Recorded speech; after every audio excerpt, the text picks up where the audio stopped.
Hola, buenas noches. Vamos a empezar con nuestra videosesión de la cuarta semana del módulo 3.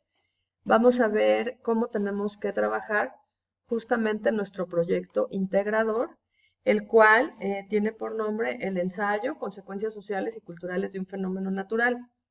Aquí es muy interesante que observemos, bueno, de entrada, que es un ensayo. Yo aquí en la presentación les jalé algunos puntos que me parecen relevantes sobre este tipo de texto.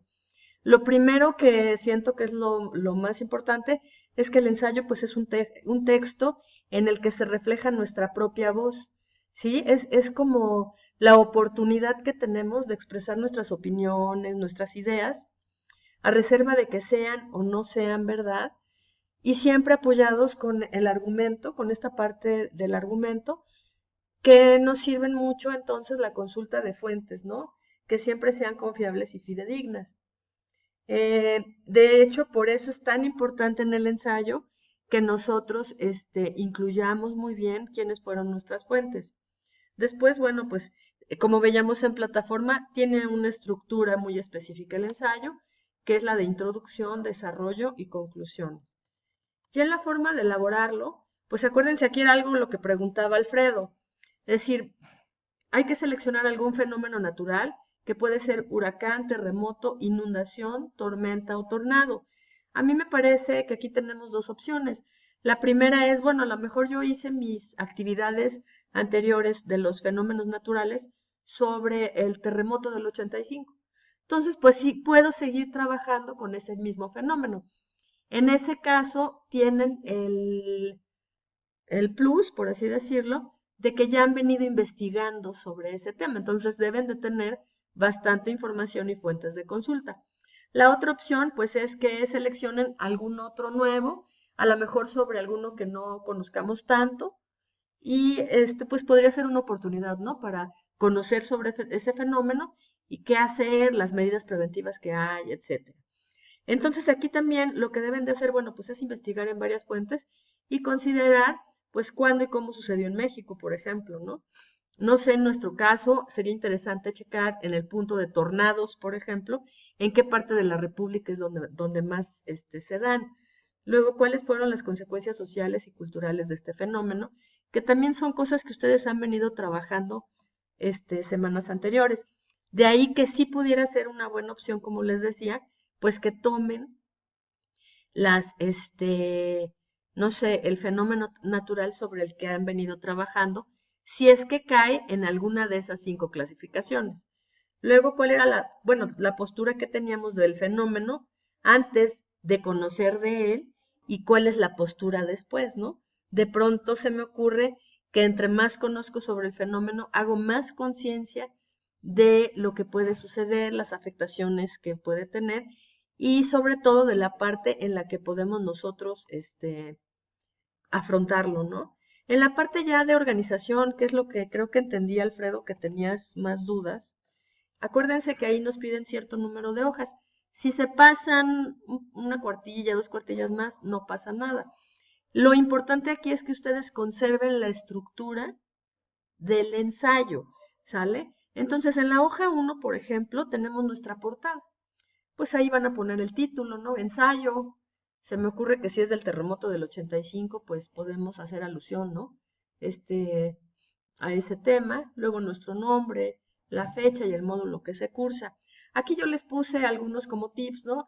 Se me ocurre, ¿cómo se llama? Que pueden agregar alguna imagen que haga referencia al fenómeno que seleccionaron y algún diseño padre a sus hojas, por ejemplo, ¿no? Sobre todo en la parte de la portada. Acuérdense que no viene como tal, por ejemplo, en la rúbrica que yo les evalúe o no, pero ya hemos platicado también sobre ese punto. Acuérdense que son trabajos académicos y entonces sí requieren una presentación y una formalidad en ese sentido. Por eso les piden que en su hoja 1 incluyan esos datos. Ya en la parte de la hoja 2 tenemos lo que es la introducción y el desarrollo. Aquí acuérdense que la introducción es la que nos atrapa, ¿sí? A que leamos el texto. Yo ahí les trabajé un par de líneas, ¿no? Como pensando, imaginando cómo abordaría yo un ensayo, y en este caso el tema que yo selecciono es el terremoto del 85, que además, curiosamente, Yo no estaba en la Ciudad de México cuando se da, o sea, no me toca vivirlo. Pero bueno, este, más o menos ahí parto, ¿no? De qué hubiera sucedido, ¿no? O historias que me han contado sobre el tema. Ya en la parte del desarrollo, yo les pongo ahí, podemos ya entrar como a la parte de la argumentación científica, ¿no? Yo expongo, ¿no? Cómo se da el evento, qué está sucediendo, y en el desarrollo podemos ya entrar a qué es un terremoto, cómo se da, por qué México es un país, con un alto grado, sismológico, ¿sale? Toda esa parte de información que nos puede ubicar en el fenómeno como tal. Posteriormente pudiéramos continuar con las afectaciones del terremoto a la Ciudad de México, ¿sí? ¿Cuánta gente fallece? ¿Cuántos desaparecidos? Porque hay muchísima gente que no lo encuentra. Incluso yo pensaba que en el desarrollo pudiéramos tomar estos casos de sobrevivientes del terremoto. No sé si recuerdan la historia de los bebés que rescatan del hospital. Salen todas esas historias que van enriqueciendo estos puntos. También pudiéramos estar abordando en la parte del desarrollo, acuérdense en lo que hemos venido trabajando estas semanas de la cultura preventiva, ¿sale? Es decir, cómo le afecta a la Ciudad de México porque no está preparada para eso.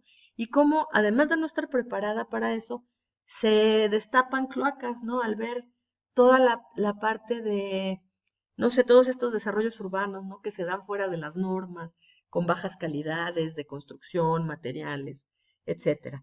Entonces, con esto no quiero decir que tengan que tocar todos estos puntos, pero se los saco a colación para que ustedes se den una idea sobre qué pueden trabajar en la parte del desarrollo.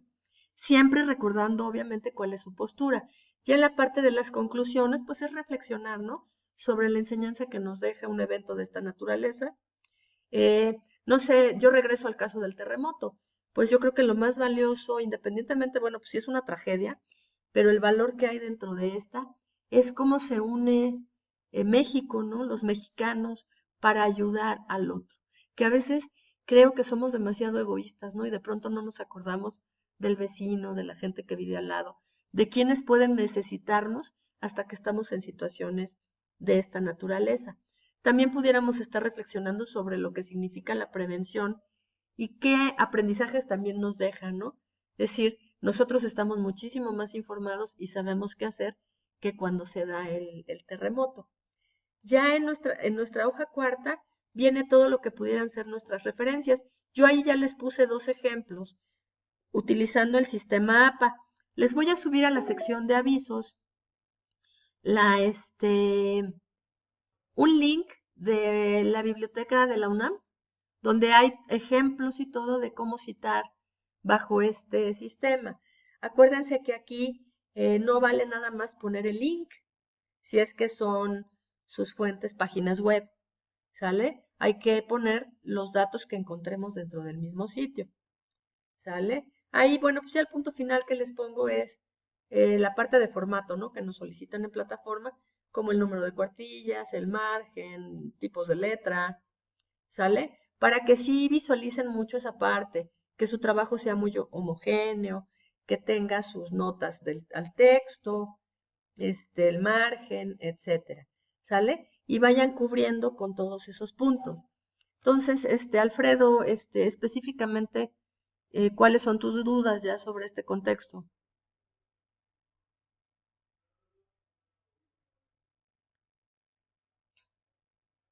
Al- No le escuché todo correctamente lo que estaba diciendo, explicando, porque no me llegaba bien y lo oía entrecortado. Pero de todos modos muestra que mandó a la plataforma Ujú, para revisar mi trabajo y ujú. poder seguir su lineamiento que me está marcando. Sí, justamente era lo que te iba a decir, no te preocupes porque es el mismo documento que tú ya revisaste, ¿sale? Aquí lo que quiero que les quede muy claro es que es mi ejemplo, ¿sale? Ustedes tienen que encontrar su propia voz y su propia postura, ¿sale? Y como les decía, les voy a compartir en avisos un link de Biblioteca de la UNAM donde pueden estar, les dan muchos ejemplos de cómo citar bajo el sistema APA, chicos, para que vayan incorporando bien sus fuentes. En el caso de Alfredo, Por ejemplo, tú, bueno, pues ya estás acortando los links, ¿no? Eso está muy interesante, pero síguele, ahora sí que síguele avanzando, ¿sale? Sí, maestra, me gustaría que me retroalimentara porque a veces siento que no avanzo o como que falta mucho ponerme al corriente con mis demás compañeros. Algunos No, también. no, Alfredo, vas muy bien. De hecho, por eso te puse en tu actividad anterior, ¿no? Si ya cumpliste como este reto, el que sigue. Y yo siento que en tu caso, el que sigue, pues es que aprendas a citar como se les pide, ¿sale? Que Muy bien, maestra. tú mismo te vayas poniendo como esos pequeños retos, ¿sí? Mi reto de esta semana va a ser, ¿no? Si ya pude avanzar, ¿no? En esta parte de la redacción, de la investigación, de identificar fuentes fidedignas y todo, bueno, pues mi siguiente reto es citar bien, conforme al sistema APA, ¿sale? Correcto, maestra. Le agradezco mucho porque ya entonces me da aliento para que siga yo adelante. No, súper bien, Alfredo. Muy bien. Vamos, la verdad sí, yo voy viendo, ¿no? Las mejorías que van teniendo y son muy significativas. ¿Sale? Ya en el caso de los foros, Ramón comentaba que él tenía duda en el foro de participación. Yo ahorita lo estaba revisando, pues hay comentarios muy padres. Y luego a lo mejor de pronto como que yo no entiendo muy bien qué me están pidiendo en el foro, pero pues cuando empiezo a leer las aportaciones de mis compañeros, pues me voy dando como cuenta, ¿no? Voy teniendo una idea. Aquí acuérdense que lo importante es que ustedes escuchen ambos discursos. En lo particular, a mí el que más me gusta, pues es el de Luther King, pero ahí empezamos justamente con la siguiente, la segunda pregunta detonadora, ¿no? ¿Cuál es la similitud o la diferencia entre ambos discursos? Y son discursos completamente diferentes. ¿Sale? Ramón, ¿ahí cómo vas?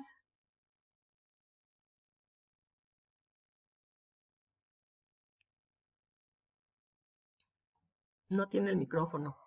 ¿Sí me escucha? Sí, te escucho. Bueno, mi duda era el ejemplo que ponen en el foro, que hay que mandar pues en el foro de la actividad, pero nada más vienen dos ejemplos de los discursos, pero para llenar la plantilla no le entiendo. Pues la tienes que llenar con base en esos dos discursos. Y Es que en los dos discursos está toda la información. nos pide en el ejemplo que fábula, crónica, cuento, novela. No, ahí te está dando los ejemplos. Ajá. Ahí son ejemplos. Déjame ir a la parte del foro. Este, porque así como que me agarras medio en el aire. Pero aquí te dice, ¿no? Es muy clara la plataforma. Ese primer recuadro es una explicación donde te dice que los discursos expresivos, sí, pueden ser narrativos, descriptivos, expositivos, argumentativos o de diálogo. Y ahí vienen algunos ejemplos. Eso nada más es una parte explicativa. ¿Sale? Te da ejemplos. Después, el punto 2, tienes que escuchar los dos discursos. Supongo que ya los escuchaste. Sí, ya. Y entonces sí, con base en eso, lo que tienes que hacer es en el punto 3 descargas la tabla y la llenas conforme a los discursos. Entonces a mí se me ocurre que deja descargo la tabla. Espérame. Y entonces ahí te va pidiendo una serie de puntos, ¿no? De entrada te dice que tienes que ubicar el... Ahí lo tenía abierto el documento y lo cerré. Pero bueno, ahorita voy a